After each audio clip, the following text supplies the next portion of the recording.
যশোরের ঝিকরগাছায় প্রতিবন্ধী শিশুদের বাবা মায়ের চোখে আশার আলো জ্বালিয়েছে বিশেষ প্রতিবন্ধী বিদ্যালয়। স্থানীয় উদ্যোগে গড়ে ওঠা এই স্কুলে লেখাপড়া, নাচ গান ও খেলাধুলায় সক্ষম হয়ে উঠছে শিশুরা, আর তাদের জন্য স্বেচ্ছাশ্রমে কাজ করে যাচ্ছেন শিক্ষকরা। ঝিকরগাছা রঘুনাথনগরের প্রতিবন্ধী শিশুদের এই বিশেষ স্কুল স্থানীয় আব্দুল আলীম বাবা বাবর আলী সর্দারের স্বপ্ন বাস্তবায়নে তার নামেই গড়ে তোলেন প্রতিষ্ঠানটি। নিজেদের 1 বিঘা জমিতে স্থানীয়দের সহযোগিতায় এই স্কুলের যাত্রা শুরু হয়েছে 2016 সালে 23 ফেব্রুয়ারি।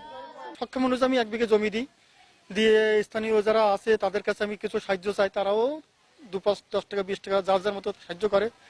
ঠিক এইভাবে আমার বিদ্যালয়টা শুরু করি। মাত্র 10 জন নিয়ে স্কুলে যাত্রা শুরু হলেও বর্তমানে শিক্ষার্থীর সংখ্যা 440। বিভিন্ন ধরনের প্রতিবন্ধিতা জয় করে পড়াশোনার পাশাপাশি খেলাধুলা ও সাংস্কৃতিক অঙ্গনেও বিচরণ এই শিশুদের, আর তাদের জন্য বিনা পারিশ্রমিকে কাজ করছেন 16 জন শিক্ষক। সন্তানদের এমন স্কুল পেয়ে খুশি অভিভাবকরা। বাচ্চারা গান করে, অনেক সুন্দর গান করে, নাচ করে, তা পড়াশুনো অনেক ভালো, অনেক বাচ্চারা আছে অনেক ভালো পড়াশুনো করে। স্কুলে আসা যাওয়া করে, আসা যাওয়ার ফলেও অনেক কিছু শিখছে, অনেকটা লিখতে পারে, পড়তে পারে, আপনার যখন যা বলা হয় সেগুলো বুঝতে পারে।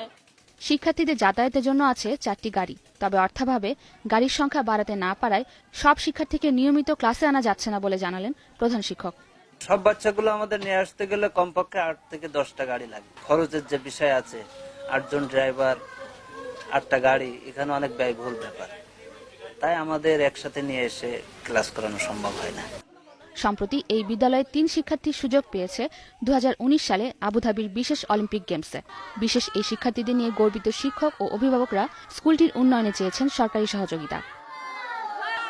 Independent news desk.